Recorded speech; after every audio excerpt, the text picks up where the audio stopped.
Welcome to Take It or Leave It, where I find something that's trending and I ask my husband slash personal trainer of 10 years whether it's just good sound advice or not.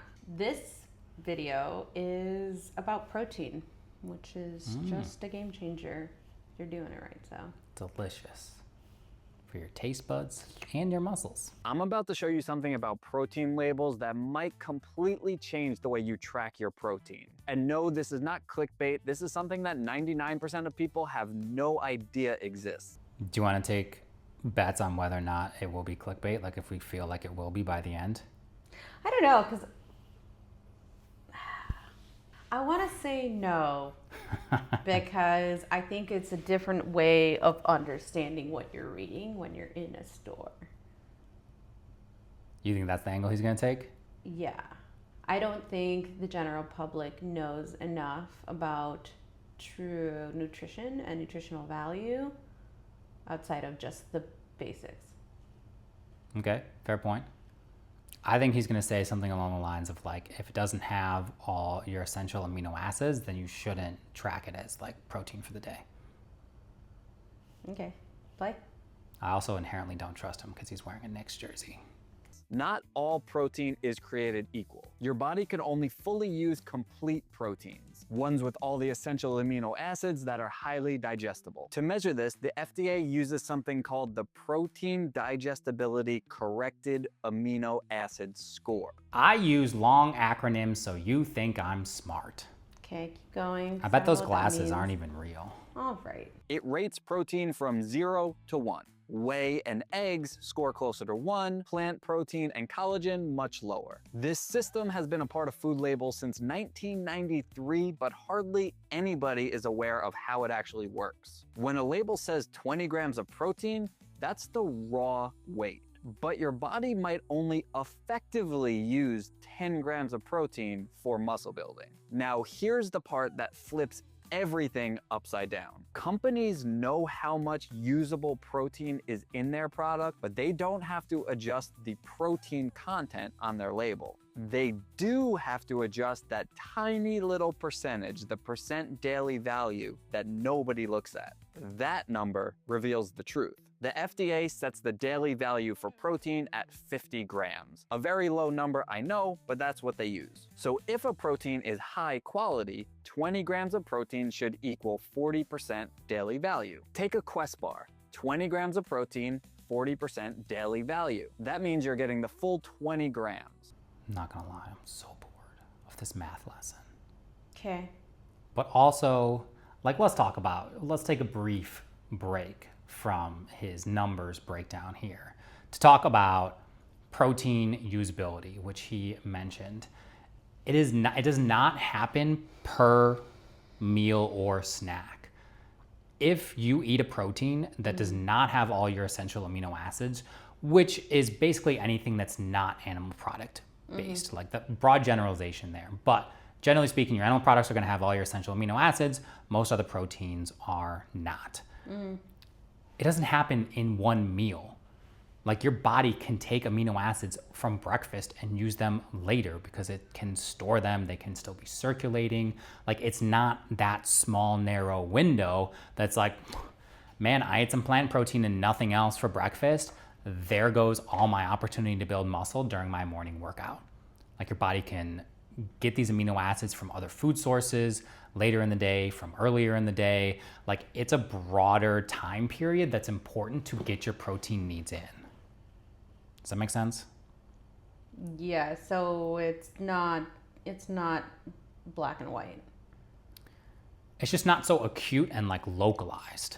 Okay. Like if I eat, so let's say for breakfast, I have good complete protein sources that digest well. And then for lunch, I do not. And then I work out. Well, that workout isn't fucked because I didn't eat full complete proteins for lunch. I've already had full complete proteins for breakfast. So the course of the whole day is much more important than the course of one meal. Okay. It's the bigger picture. Yeah. Okay.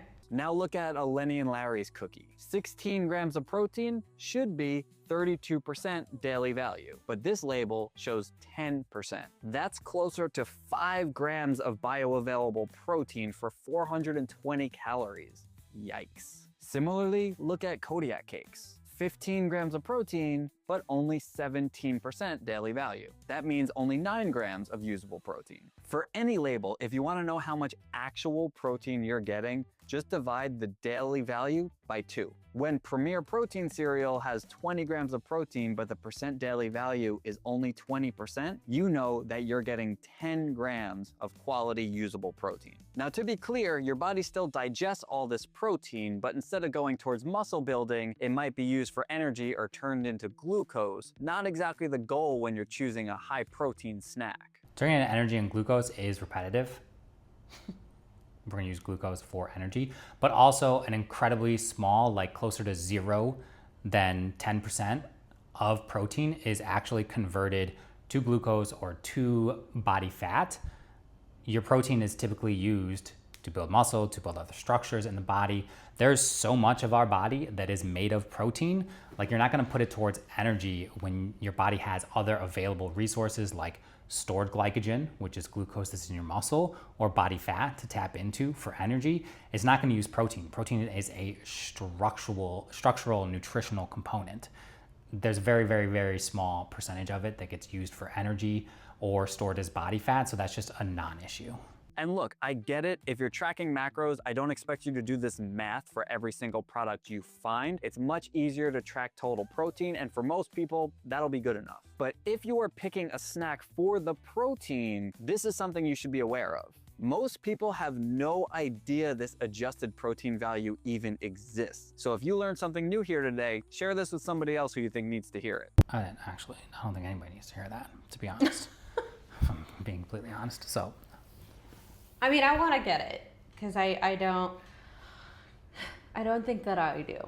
And so what he's saying is if it matches, if you divide it in half and it matches the protein label, then it's better quality protein somehow. Is that true? I don't know. So his claim was that the raw total of grams is different from the percent daily value. That the company can put the raw total grams, but that the percent daily value is based off of what is actually bioavailable of that food. I honestly do not know if that is true. It sounds like a lie to me. It sounds like making stuff up to conveniently fit a narrative of your protein story. I don't know though. Honestly don't. That's speculation. Okay. So does it matter? No. Or like is ultimately like the protein number, like is that all that matters?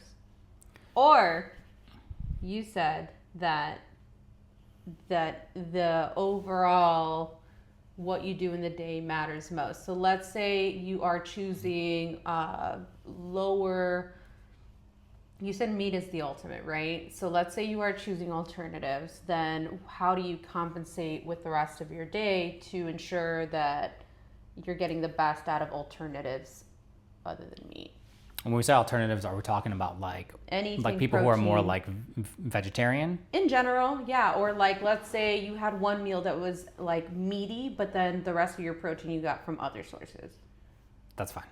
I don't want to have this come off as saying that like all protein sources are equal, because what he's saying about like certain sources being more available to use in your body, more easily digested, having more of a complete essential amino acid profile or just amino acid profile, which is when protein is broken down and becoming those building blocks of what we're actually going to do within the body. Like that's all true. And so that's where there are protein sources that are probably better than not. And that is likely going to, again, be animal products tend to be the best. But ultimately, it's over the course of the day. So when we look at this in practice and in our actual lives, like we don't have to get so hung up on one individual meal. We want to look at the larger whole. And so that's where that's where I thought this was going to be clickbait, is because it's just zooming in so far that you're looking at the trees and you've lost sight of the whole forest. You're looking at one tree and judging the whole forest off this tree. And it's just not accurate. Like if you're getting enough protein throughout the day, if you're getting it from a variety of sources where you're not just eating one type of protein all day, every day, like you're gonna be okay. And especially if you eat animal products, you're gonna be okay. So get your total protein, worry about that over the course of the day, spread it out through a few meals per day, and you're good. Like it's not that hard. I guess that's the bigger point, is get your protein intake to begin with, because a lot of people can't even do that. Yeah. I can't. Like- I struggle real hard with it. I have to be very, very intentional and put a lot of effort into hitting that number. But when I do, I exceed it. So when I pay attention and I'm meticulous about it, I think it's been the biggest game changer recently for me. But it's hard to just hit the number, Yeah. period. Let alone splitting hairs over like what's more efficient and what is not. It's, yeah. Facts. Most people are not eating enough protein to support their goals. And so you don't need to go to these great lengths. You need to eat enough protein. You need to spread it out a little bit throughout the day. So into 3 or 4 meals or feedings per day. And like, that's it. It's really that simple. Like people want to complicate nutrition, and somebody who's a professional who complicates it like this, where even like if I gave a shit what he had to say there, I would listen to it again to try and digest it more and like understand how to actually attack this in practice based off of his advice. And so like if I'm sitting here being like, well, how the fuck would I actually implement what he just said? Every other person is too. And that's kind of the point. Like he's trying to almost make you feel dumb to be like, well, shit, like, oh, Been doing definitely this wrong the whole time. Yeah, I definitely got to do what this smart motherfucker says, you know? And it's like, it ain't that serious. Like nutrition is so fucking simple, because the more and more that I've learned about it, the more and more I've been like, look, we can boil it down to a few things.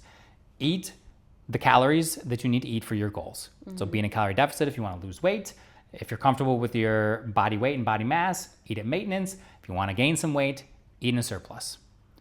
Number 2, eat enough protein. You should shoot between 0.7 and 1 gram per pound of goal body weight. Fiber, get your fucking fiber. Eat a lot of fiber. You want to poop well, and it's also hugely important to your overall health. Just Dates. dates are great. I love Seeds. dates. Chia seeds are the goat. Yeah, chia seeds, dates. You can do, this is what pregnant people do all the time, but put a little bit, what? You can do it too. Put a little bit of You peanut don't gotta butter. be pregnant to do this. You but- don't have to be pregnant to do this. But it helps if you're... Cut it open, cut date open, put a little bit of peanut butter, drizzle some dark chocolate on there, freeze it, and you got yourself a Snicker. Yeah. Anyhow. It does actually taste remarkably like a Snickers. Yeah. But calories, protein, fiber. If you track your food, hone in on those 3 things and nothing else, and then follow my 3-4 protocol, which is eat 3 to 4 meals per day, space them out every 3 to 4 hours. That takes care of everybody's nutrient timing. So if you're doing all those things, you're good, because the calories control body weight, the protein helps with body composition, your muscle, the fiber helps with your overall health and the quality of your diet, and then the meal timing covers all the things that we need to worry about in order to eat at the right time for our workouts pre or post. Yeah. Easy money. I think that was a lot more digestible than his protein fucking So acid painful. amino score PDCAA whatever. So we're going to leave it. I'm gonna leave that shit in the trash with his Knicks jersey. We're leaving it. Goodbye.